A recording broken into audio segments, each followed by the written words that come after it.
Rise like lions after slumber, in unvanquishable number. Shake your chains to earth like dew, that in sleep have fallen on you.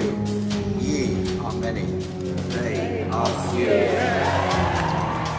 So, Jeremy Corbyn, it is wonderful to be able to see you again. The last time we saw each other was in Paris during the climate summit. During the climate summit, it was a wet, stormy night, but what a wonderful meeting we had and what wonderful people. It's been extraordinary being in the UK this week and seeing the political space that you have opened up, and the fact that now we're seeing the Tories try to poach some of your policies and scramble to try to appeal to young people. Well, social justice isn't copyrighted. It's okay. Yeah. I want to talk about this extraordinary moment we're in, where this project that really began under Thatcher in this country and Reagan in the US, the whole so-called consensus that never really was a consensus, the war on the collective is crumbling. It's also kind of a dangerous moment, right, when you have a vacuum of ideology, because dangerous ideas are also surging. So what is the plan to make sure that it is progressive, hopeful ideas that enter into this vacuum? I think there's a confidence developing, particularly amongst young people, that they can do something and the future belongs to them, and also amongst older people that actually the certainties that a system of real welfare and welfare security brings is something worth fighting for. Labour will boost the wages of 5.7 million people earning less than the living wage to £10 an hour by 2020. Labour will scrap tuition fees, and that will lift the debt cloud from hundreds of thousands of young people. We've just come out of a general election campaign in which we started in a very difficult political position and ended up gaining 3 million more votes than 2015 and the highest Labour vote in England for many, many decades. And so there was a big swing to Labour, but not quite enough, unfortunately, to give us a parliamentary majority. And so we're now in a situation where there is a huge confidence amongst those that are campaigning for ending the wage cap in the public sector, for investment in public services, huge confidence there, and a huge degree of uncertainty by the right and by the Conservatives. I feel like what your campaign has done is proved that when you put the ideas forward, when you put the bold vision of the world we actually want, not just the opposition to austerity, not just the no, but also a picture of the world that could be so much better than we have, that's when people get excited. Indeed, the strongest message in the election campaign, and I said this at many, many rallies and events we held, I said, look around the crowd, look at each other. You're all different. You're all unique. You're all individuals. You have different backgrounds, languages, different ethnic communities, but you're all united. You're united in what you actually want in the sense of a collective in society. And I think the election campaign was a turning point away from the supreme individualism of the right towards the idea that you're a better society when you have a collective good about it. And what about that picture of the world after we win? How important is that? The picture of the world is a crucial one. It is about what we do to deal with issues of injustice, inequality and poverty, and above all, hope and opportunity for young people. Hope they can get to college or university, opportunity they can get a decent job, well paid. It's also about the contribution we make to the rest of the world and the relationship we have with the rest of the world. I want a foreign policy based on human rights, based on respect for international law, recognising the causes of the refugee flows, the causes of the injustice around the world. Indeed, there were some awful events during the election campaign. Before the election started, there was an attack on Westminster itself, on Parliament. There was then the dreadful bomb in Manchester, and then there was an attack in London on London Bridge. And you committed kind of political heresy because you talked about some of the root causes, but yet that resonated with people. I'm not in any way minimizing the horror of what happened or the awful things the individuals did, but I said you've got to look at the international context in which there's been this growth. And I can hear myself like yesterday, on February the 15th, 2003. Thousands more deaths in Iraq will not make things right. It will set off a spiral of conflict, of hate, of misery, of desperation that will fuel the wars, the conflict, the terrorism, the depression and the misery of future generations. It's important for Americans in this moment to understand that you were able to say that and that it resonated with people because they know it to be true. Because we don't know what's going to happen during the Trump administration. But we do know that Donald Trump fully intends to take advantage of any crisis to push forward this incredibly regressive, xenophobic agenda, because he tried to exploit the Manchester attacks to say this is about immigrants flowing across our borders. He tried to take advantage of the London Bridge attack to say this is why we need the Muslim ban. In the direct aftermath of the attack, the president tweeted, quote, "We need to be smart, vigilant, and tough. We need the courts to give us back our rights. We need the travel ban as an extra level of safety." And he also attacked the mayor of London, who's the first Muslim elected to mayoral office anywhere in Western Europe. And it was people were extremely angry at the language he used towards Sadiq Khan.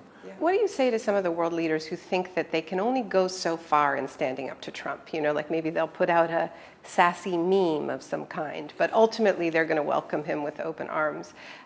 What do you think the stance of other world leaders who claim to stand for progressive values should be in this moment? Well, I think you've got to meet Trump and discuss with him, as one would with any leader. I was shocked by the language he used during his election campaign about women, about Muslims, about Mexicans, about other people in society.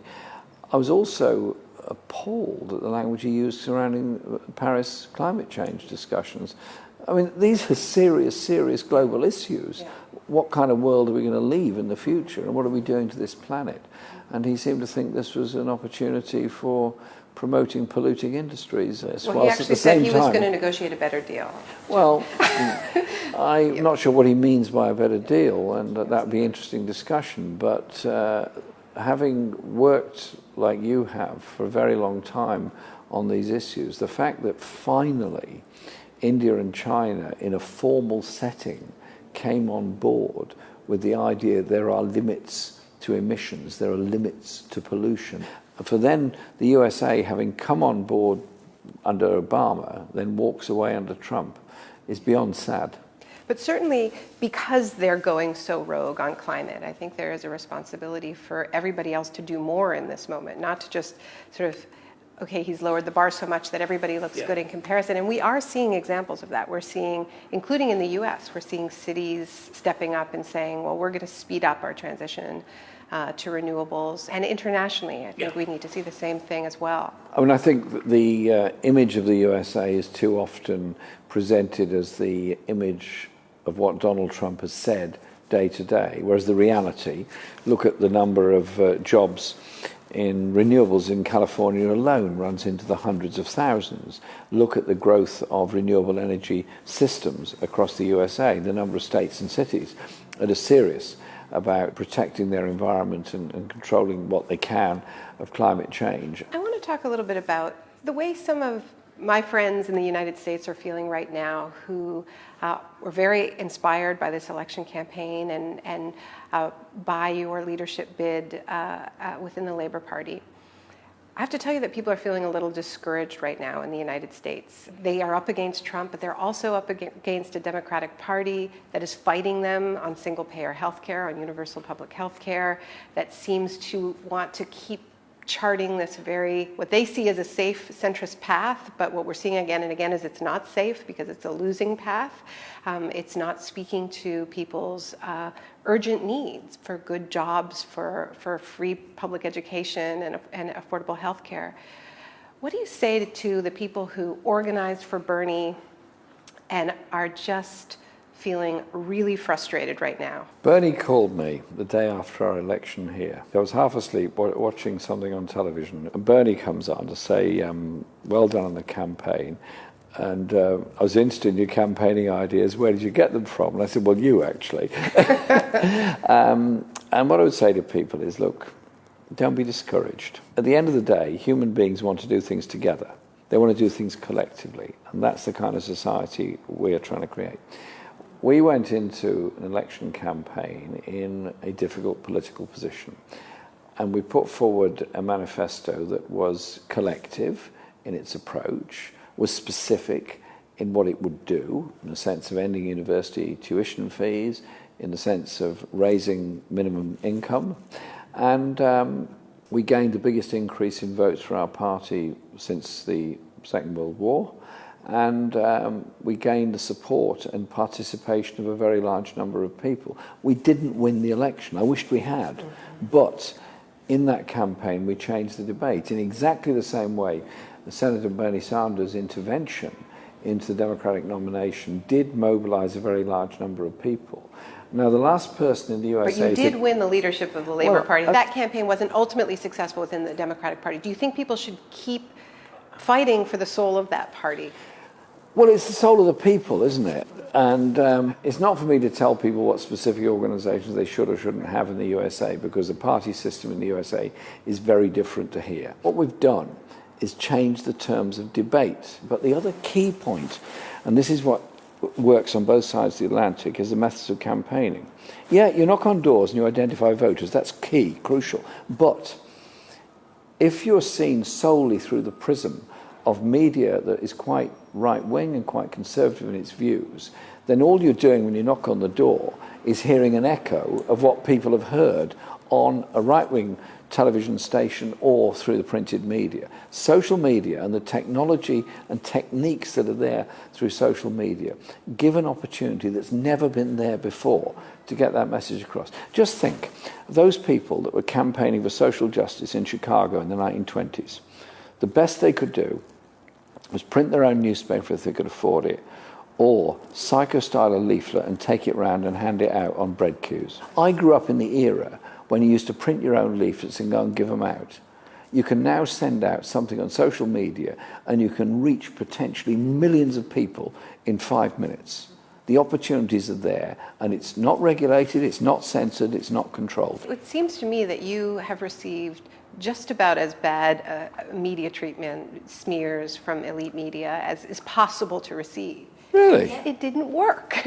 I mean, in fact, it seems to have backlashed and just contributed to this feeling of loss of faith in many of these institutions. Yeah, I think there's something in there. After a while, a high degree of media abuse makes you a figure of interest. You talk about changing the debate, and that's clearly happened. And one of the places we've seen this is in the Grenfell Tower catastrophe, crime scene. And the way in which this horrific event has been interpreted, it seems, throughout British society is as extreme evidence of a failed system that does not value human life, that puts a kind of a hierarchy on life. What it exposed was something about modern urban living. This is the borough in London that is the richest in the whole country. Very, very rich borough. And its council gave a rebate to the top taxpayers last year. Gave them a little gift. Money back. That tower had several hundred people living in it, some of whom were tenants of the local council, Royal Borough of Kensington, Chelsea. Some flats had been bought independently and they were subtenanted or sub-subtenanted. Nobody really knew who was in the block. The whole system collapsed. The building went up in smoke, and the result was a catastrophe and the deaths of a very large number of people. We probably will never know the total number that died there. The reality was it's a product of insufficient regulation, of deregulation, and it was a towering inferno of the poor being burnt in the richest borough in the country.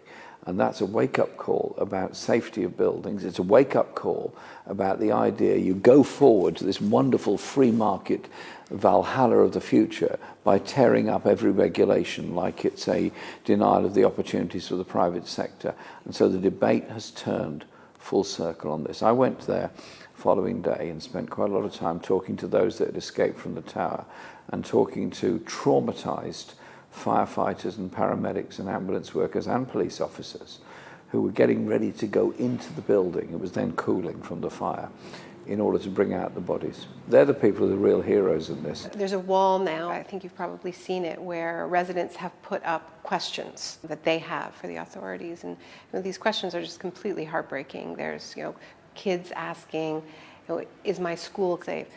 There's one question from a 10-year-old who said, why does it take this to bring us together?